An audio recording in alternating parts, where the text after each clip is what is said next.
Oats দিয়ে তো নানা রকম হেলদি খাবার বানিয়ে খেয়েছো, তবে আজকে আমি বানাবো ওটসের প্যানকেক, যেখানে থাকবে কলা, ডিম আর ওটস।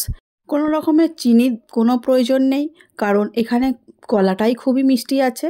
আর একদম পাকা কলা, সিঙ্গাপুরি কলা দিয়েই আজকে আমি এই রেসিপিটা বানাবো।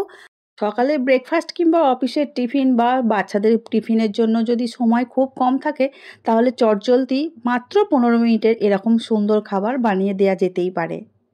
আসলেই এই প্যানকেকটা একদম হেলদি আর টেস্টি। তাহলে চলো বানানো শুরু করি। সব কিছু আমি টেবিলের মধ্যে নিয়েছি। এখানে নিয়েছি কিছু খেজুর, 2টো ফাটিয়ে রাখা ডিম আর 2 কাপ দুধ। নিয়েছি 4টে সিঙ্গাপুরি পাকা কলা। এখানে তোমরা টক দইয়ের ব্যবহারও করতে পারো, আমি এখানে টক দইটা আর দিচ্ছি না, সেই জন্য আমি এখানে দুধের ব্যবহারটাই করছি। খেজুরগুলো গার্নিশিংয়ের কাজে লাগবে। আবার যদি কারোর মনে হয় কলাতেও মিষ্টির অসুবিধা হচ্ছে বা কম কম লাগছে, তাহলে এটাও কিন্তু খুবই উপকারী হবে।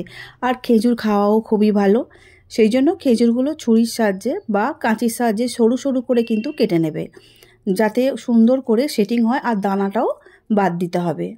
প্যানকেক বানানোর সময়ে তো আমি এই খেজুরগুলো দেব। এখানে তোমরা নানা রকমের বাদাম, কিশমিশ সব কিছুই দিতে পারো। খেজুরগুলো সরু সরু করে কেটে নিয়েছি, দানাগুলো ফেলে দিয়েছি। এবারে কলাগুলো ছোট ছোট করে কেটে নিতে হবে, কারণ সব কিছু মিক্সিতে দিতে হবে। তো একটু ছোট সাইজের করে কেটে নিলে অনেকগুলো কলা একসঙ্গেই কিন্তু মিক্সির মধ্যে ধরে যাবে। তবে হ্যাঁ, তোমরা তোমাদের পরিবারের কতজন খাবে সেই অনুযায়ী কিন্তু বানাবে। আমি এখানে 4টে কলা নিয়েছি আর 2 বাটি নিয়েছি ওটস। যে বাটিতে ডিম 2টো ফাটিয়ে রাখা আছে, ঠিক সেম বাটিতেই মেপে নিয়ে 2 বাটি ওটস নিয়েছি। তোমরা তবে ওটসটা বাড়িয়ে বা কমিয়ে নিতে পারো, আর কলা বা ডিম সেটাও বাড়িয়ে কমিয়ে নিতে পারো।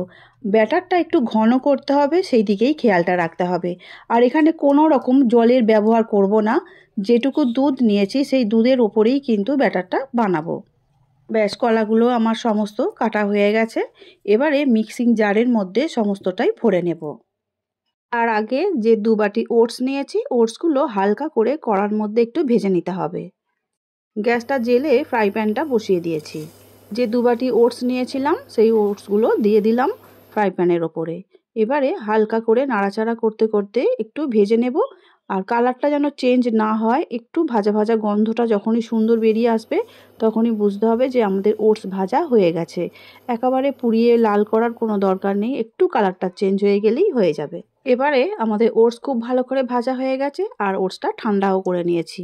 আমি এখানে 2 বাটি ওটস নিয়েছি, তোমরা বাড়িয়ে কমিয়ে নিতেই পারো পরিবারের লোক সংখ্যা অনুযায়ী, আর সেই হিসাবে ডিম বা কলাটাও বাড়িয়ে কমিয়ে নিতে পারো। এবারে দিয়ে দেব কেটে রাখা সিঙ্গাপুরি কলা।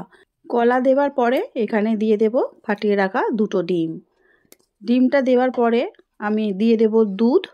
যে সমস্ত বন্ধুরা এই মুহূর্তে ইউটিউব চ্যানেল থেকে আমার ভিডিও দেখছো, যদি এখনও সাবস্ক্রাইব করা না হয়ে থাকে, প্লিজ সাবস্ক্রাইব করে আমার চ্যানেলটির সঙ্গে থেকে যাওয়ার অনুরোধ রইল। পাশে থাকা বেলটা অবশ্যই প্রেস করে দিও, তাতে যখনই নিত্য নতুন রান্না ছাড়বো সবার আগে তোমাদের কাছেই পৌঁছে যাবে।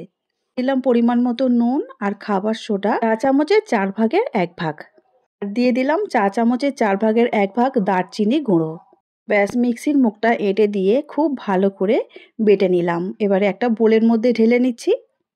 যদি মনে হয় ব্যাটারটা পাতলা করবে, তাহলে এখানে আরও হাফ কাপ দুধ ব্যবহার করতে পারো, বা এখানে আরও হাফ কাপ জলও ব্যবহার করা যেতে পারে। কিন্তু এখানে আর জল বা এক্সট্রা করে দুধের ব্যবহার করছি না। এইভাবে ঘনত্বটা আমি রাখতে চাইছি, যেহেতু প্যানকেক বানাবো আমি, সেই জন্য। এবারে একটা তাওয়া বসিয়ে দিয়েছি, তার মধ্যে অল্প তেল ব্রাশ করে দেওয়ার পরে হাতার সাহায্যে 2 হাতা দিয়ে দিচ্ছি। তারপর হাতার ঠিক উল্টো পিঠ দিয়ে একটু ঘুরিয়ে, যতটা সাইজ করব আমি সেই অনুযায়ী একটু ঘুরিয়ে নিলাম। এবারে ওই যে আগে থেকে খেজুর কেটে রেখেছিলাম সরু সরু, সেই খেজুরগুলো দিয়ে নিজের ইচ্ছা মতো একটু সাজিয়ে নিতে হবে। তাহলেই দেখবে দেখতেও সুন্দর হয়েছে, খাবার পরে খেতেও খুবই ভালো লাগছে, কারণ খেজুরগুলো তো খুবই মিষ্টি।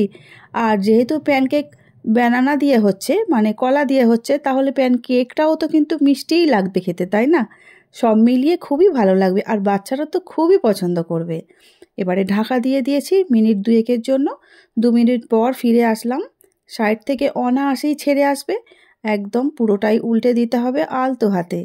দেখতেই পাচ্ছ কতটা জালিদার সুন্দরভাবে তৈরি হয়েছে। খুন্তির সাহায্যে আস্তে করে উল্টে দিলাম। আর এবারে যদি মনে হয় একটু তেলের প্রয়োজন আছে তাহলে অল্প করে একটু তেল সাইড দিয়ে দিলেই হবে। আমিও 1 চামচের মতো তেল জাস্ট একটু ঘুরিয়ে দিয়েছি। দেখতেই পাচ্ছ আমাদের প্রথম প্যানকেকটা কিন্তু রেডি হয়ে গেছে আর দেখতেও কত সুন্দর হয়েছে। আমার বাড়ির বাচ্চারা তো দেখেই মহা খুশি যে এত সুন্দর দেখতে হয়েছে, তাহলে কত ভালো খেতে হবে। আর সত্যি কথা বলতে সত্যি খেতে খুবই ভালো হয়েছিল। আর গরম গরম খেতে তো দারুণ লাগছিল, ঠান্ডা হওয়ার পরেও খুবই ভালো লেগেছে। কারণ এগুলো তো শক্ত হয়ে যাবার কোনোই চান্স নেই। খুবই তুলতুলে নরম একদম প্যানকেকগুলো বানানো হচ্ছে আর খুব তাড়াতাড়ি বানানো হয়ে যাচ্ছে। সবথেকে বড় কথা জানো তো, অল্প সময়ের মধ্যে ঝটপট বানিয়ে ফেলতে পারো। আমি আর একটাও সেম প্রসেসে দেখিয়ে দিচ্ছি।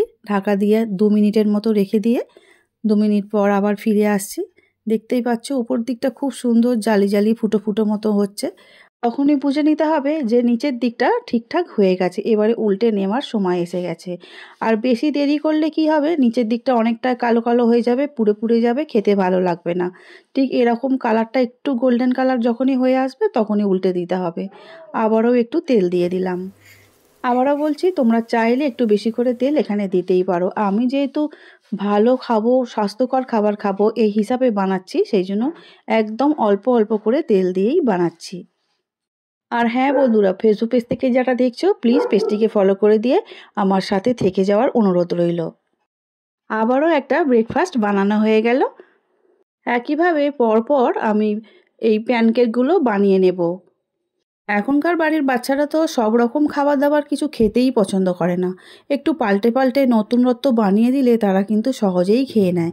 আর তেমন আমাদের বড়দের মধ্যেও কিন্তু এটা এখন এসেই গেছে, আমাদেরও কিন্তু একঘেয়েমি খাবার দাবার খেতে ভালো লাগে না। তো ওটস দিয়ে নানান রকমভাবেই বানিয়ে খাওয়া যায়। সেই জন্য ভাবলাম কেন আজকে প্যানকেকই বানিয়ে ফেলি। তো প্যানকেকগুলো দেখতে যেমন সুন্দর হয়েছে, খেতে কিন্তু অসম্ভব সুন্দর হয়েছিল। আজকে আমার ওটস আর কলা দিয়ে এই ব্রেকফাস্ট রেসিপিটা তোমাদের কেমন লেগেছে অবশ্যই কমেন্ট করে কিন্তু জানাবে। কারণ তোমাদের কমেন্ট পড়তে আর উত্তর দিতে দুটোই আমার খুবই ভালো লাগে।